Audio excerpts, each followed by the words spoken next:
Transformers Rise of the Beast is out in theaters today. Ray and I had a chance last night to go and watch a one-day early fan screening of it last night. Now, look, before we talk about it, I'm going to let you know, I love Transformers. Love them. But I hate most of the movies that they've made. I like the first one. The first Michael Bay Transformers movie came out in 2007. I like that one. And I loved Bumblebee. But of course, Bumblebee didn't have anywhere near the success it deserved because all the films that came before it were garbage and the audience had given up on Transformers movies, but Bumblebee was fantastic. So now we've got Transformers Rise of the Beast, this time being directed by Stephen Campbell, who directed Creed 2. And the trailers have looked good. They're introducing Unicron, all that kind of stuff. Now, I put up my quick 1 minute out of the theater reaction last night. So let me sum it up here. I like the movie. I liked it. Actually, you know what? To me, I think it's the second best they've done in the franchise so far. I think it's actually better than the first Transformers movie. It's not nearly as good as Bumblebee. But I think it's the second best Transformers movie we've had. I think this was, other than Bumblebee, the best human characters we've had in the movie so far.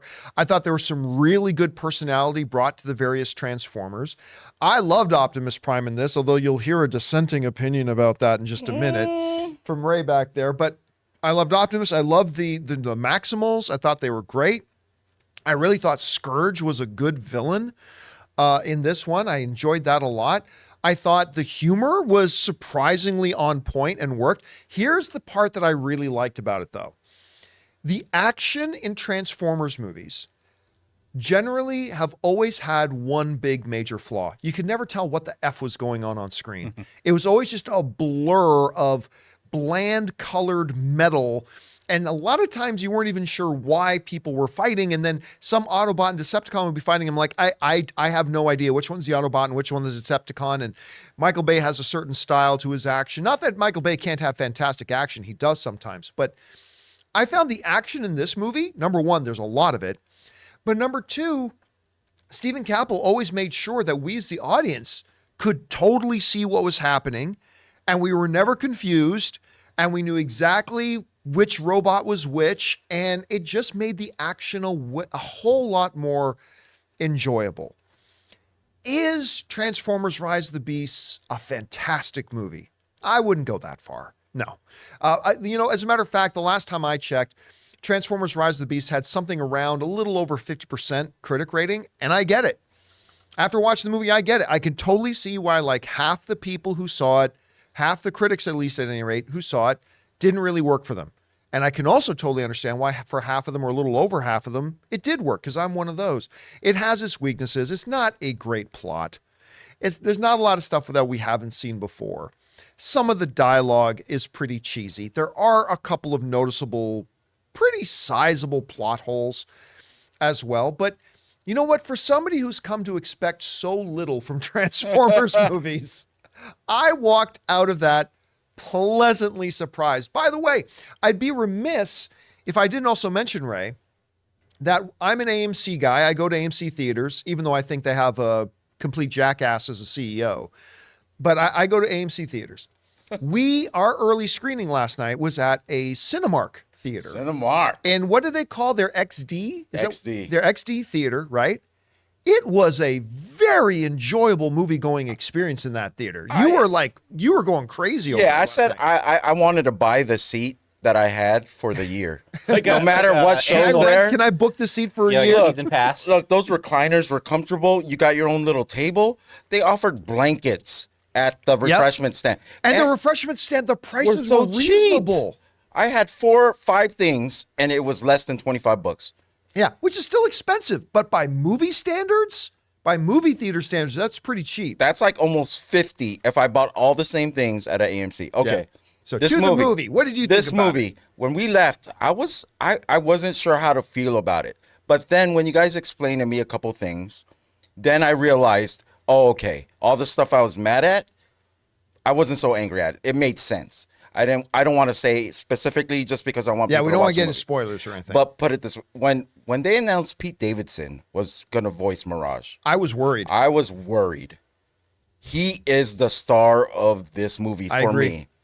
And if you look at the cartoon series, the playfulness, the character of the Mirage, it showed right on this live action version. I mean, everything about it reminded me of the cartoon when I think about it. There's like Optimus is like the stern, and then Mirage is like the playfulness. I loved all of that. The Maximals, they were very primitive. Their ways were different. The only thing I didn't like were just things that I think people will probably see. We'll talk about it more. I can't talk about it without giving spoilers. So yeah, we want to be careful with that. In general, I'm 50% more liking it than hating it. So like I'm there at the 50%. Yeah, because I could tell when the movie ended and we were walking out of the theater, you were a little conflicted. You weren't totally sure how you felt about the movie, right? But Pete Davidson is great in it. Is great. Mirage is great. He's a great character. By the way, when the first reactions for the movie came out, right? I saw a couple of people in the first reactions say, there's something that happened in the end that get me really excited. So I'm like, okay. So as the movie's getting to the end, I'm like, keep writing. So what's this thing that happens at the very end that gets a lot of people excited? And when it happened in our theater, you could hear everybody go, whoa, right? It's a little thing. It's a little thing. But the possibilities. But the pop that it got, this little thing, the pop it got from the audience was really fun. My balls dropped for real. Like, you know how, like, if you're in a car, if you're in a car, Manscaped, no, it's not even a Manscaped. No, it is. But if you're in a car and you're with someone who like drives fast and they go down one of those little slopes. Oh, you get that like drop? Yeah, that's what I felt when that happened. I was like, oh my God, what? Because that's not what when they were setting it all up, I thought one thing was going to happen, and then they totally did something different that I was not expecting. But anyway, yeah, guys, again, for me, Transformers Rise of the Beast, is it fantastic? No. But is it finally another Transformers film we can put under the enjoyable category after that long string of Michael Bay garbage films? This one's actually pretty entertaining. Not everybody will. Again, I totally see why it's like 50-50. I think some of you will like it, some of you won't. I myself had a pretty good time. I think there's fun to be had there. Father's Day is right around the corner and you haven't gotten your dad anything yet? Don't worry. That's where our sponsors, Manscaped, come in. You and I both know he needs some serious grooming in his life, so grab your dad the Performance Package 4.0 and he'll thank you for helping him tame that beastly hair. Go to manscaped.com and use code CAMPEA for 20% off plus free shipping. Guys, I don't know if your dad's anything like mine, but where my dad lacks some hair on top of his head, believe me, he makes up for it everywhere else on his body, and Manscaped is perfect for him. Manscaped is the only men's brand dedicated to below-the-waist grooming and perfected their game with the Lawnmower 4.0. This is the perfect gift, presenting a sleek, well-designed, and optimized grooming kit that says your balls will thank you right on the box. Their 4th-generation trimmer features a cutting-edge ceramic blade to reduce grooming accidents thanks to their advanced skin-safe technology. This upgraded trimmer includes a multifunction on-off switch that can engage a travel lock. This is great for any guy who does a lot of traveling. It also gives you the ability to turn the 4000K LED spotlight on and off when needed for a more precise shave. Haven't you always wanted to be able to shave your balls in the dark? And come on guys, almost all of our dads have that nose bush sticking out of their nose, right? Well, the Weed Whacker 2.0, the nose and ear hair trimmer, is the best nose trimmer on the market and the perfect gift for your dad. Guys, that's 20% off with free shipping at manscaped.com and use the code CAMPEA. Don't forget, you came from your dad's balls, so this year, show your original home some love with Manscaped. Question is for you guys. Have some of you had a chance to see Transformers Rise of the Beast yet?